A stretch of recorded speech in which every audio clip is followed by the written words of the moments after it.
হুজাইত অস্ত্ৰ সৰবৰাহকাৰীৰে আৰক্ষীৰ গুলীয়াগুলীৰ ঘটনা আৰক্ষীৰ গুলীত আহত হৈছে এটা অস্ত্ৰ সৰবৰাহকাৰী হুজাইৰ যমুনামুখত বিয়লি সংঘটিত হৈছিল এই ঘটনা আৰক্ষীৰ গুলীত আহত আব্দুল হাফিজ উৰফে হাফিজ উদ্দিনক আটক কৰিছে আৰক্ষীয়ে ঘটনাস্থলীৰ পৰা পলায়ন কৰে আন এটা অস্ত্ৰ সৰবৰাহকাৰীয়ে এখন বাইকত আহিছিল দুই অস্ত্ৰ সৰবৰাহকাৰী আৰক্ষীলৈ গুলী চালনা কৰি পলায়নৰ চেষ্টা চলাইছিল দুই অস্ত্ৰ সৰবৰাহকাৰীয়ে আহত অস্ত্ৰ সৰবৰাহকাৰীটো কৰায়ত্ব কৰাৰ লগতে আৰক্ষীয়ে জব্দ কৰিছে এটা 7.65 পিস্তল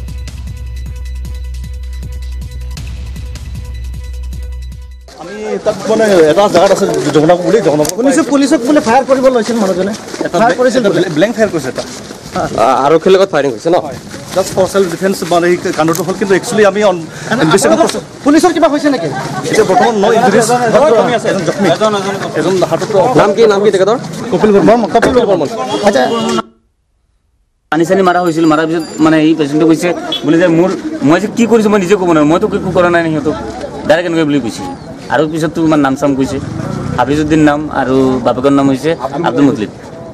ঘৰ ক'ত বুলি কৈছে ঘৰ যমুনামুখ ক'ত লাগিছে গুলী ভৰিত লাগিছে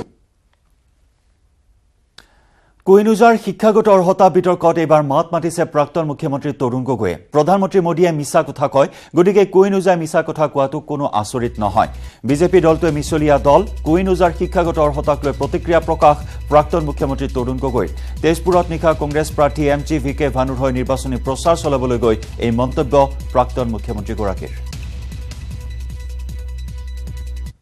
মই এইটোৱে কওঁ যে এওঁলোকে কোনোদিন সঁচা কথা কোৱা মানুহ নহয় য'ত মোদীয়ে মিছা কথা কয় য'ত মোদীয়ে পৰিবাৰক বিয়া নাই কৰা বুলি কয় তে কুইন হুজাই এনেধৰণৰ মিছা কথা কোৱাটো কোনো আচৰিত নহয় এওঁটো মিছা কথা কোৱা দলেই এই দলটোৱে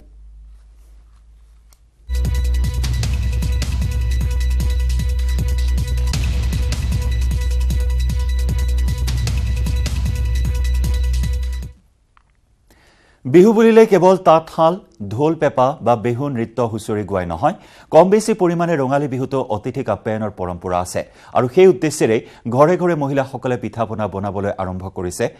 শিৱসাগৰৰ দিখৌমুখত পিঠাপনা বনোৱাত ব্যস্ত মহিলাসকলৰ মাজত পাৰ ভঙা উচা উদ্দীপনা পৰিলক্ষিত হৈছে এই সন্দৰ্ভত আগবঢ়াইছো আমাৰ সাংবাদিক জয়জ্যোতি গগৈৰ এক বিশেষ প্ৰতিবেদন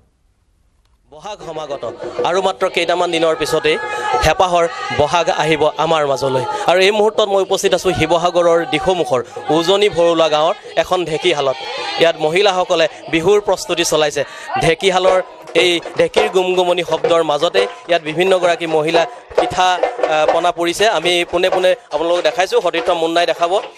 উজনি ভৰুলোৱাৰ এখন ঢেঁকীশালত এতিয়া বিহুৰ এনেধৰণৰ ব্যস্ততা এই ধৰণেই বিহুৰ জলপানৰ প্ৰস্তুতি চলাইছে পিঠা পনা ৰেডি কৰি আছে বাইদেউ কি পৰিছে আমি এয়া চিৰা খুন্দিলোঁ এয়া মিঠৈ বনাইছোঁ এয়া পিঠা এয়া তেল পিঠা এয়া তিল পিঠা বনাই আছোঁ তেল পিঠা যোগাৰ কৰিছে সতীৰ্থ মুন্নাই দেখাব এয়া তেল পিঠা ইতিমধ্যে প্ৰস্তুত হৈ আছে এয়া তিল পিঠা প্ৰস্তুত কৰি আছে পকা মিঠৈ সমান্তৰালভাৱে ঢেঁকীত এয়া চিৰা খুন্দি আছে চিৰা প্ৰস্তুত কৰিছে আখৈ প্ৰস্তুত কৰি আছে আৰু এই ধৰণে বিহুৰ আগমনৰ লগে লগে এই মহিলাসকলৰ ব্যস্ততা বাঢ়িছে এইবাৰ বিহু কেনেধৰণৰ প্ৰস্তুতি চলিছে এইবাৰ ভালেই চলিছে চিৰা সান্দহ পিঠা পকা মিঠৈ আখৈ চব কৰিছোঁ আৰু দিখৌমুখৰ দৈ বুলি ক'লে এটা বেলেগ ধৰণৰ কথা আহি যায় লোভ লাগি যায় চিৰা পিঠা জাপান দেশৰ দৈ ঘণ্টাই মনত পৰে দিখৌমুখলৈ নিশ্চয় দিখৌমুখলৈ মনত পৰিবই বিহু বুলি কোৱাৰ লগে লগে দিখৌমুখলৈ আহিব আপুনি আখৈ প্ৰস্তুত কৰি আছে আছোঁ বিহুৰ কাৰণে আখৈ সকলোৱে প্ৰস্তুত কৰিব নাজানে সকলোৰে হাতত আখৈ নুঠে বুলি কয়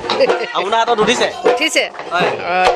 সমান্তৰালভাৱে উজনি ভৰুলোৱাৰ এই অঞ্চলটোত এই চুকটোত যিসকল মহিলা আছে এইসকল মহিলা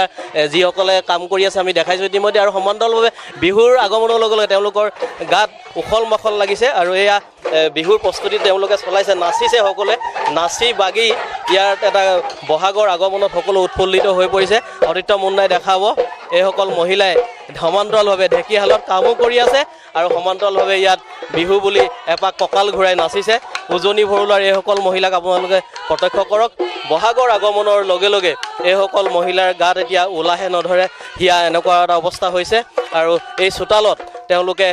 ঢোলৰ মাত শুনি ৰ'ব নোৱাৰি এপাক কঁকাল ঘূৰাই নচাৰ প্ৰস্তুতি চলাইছে আমি দেখাইছোঁ নিউজ 18 অসম নৰ্থ ইষ্টৰ দৰ্শকসকলক দিখৌমুখৰ উজনি ভৰলুৱাত এতিয়া বিহুৰ সম্পূৰ্ণ প্ৰস্তুতি চলিব লাগিছে আৰু এই বিহুৰ প্ৰস্তুতিৰ মাজতে বিহুৰ পিঠা পনা জা জলপানৰ প্ৰস্তুতিৰ মাজতে মহিলাসকলে এপাক কঁকাল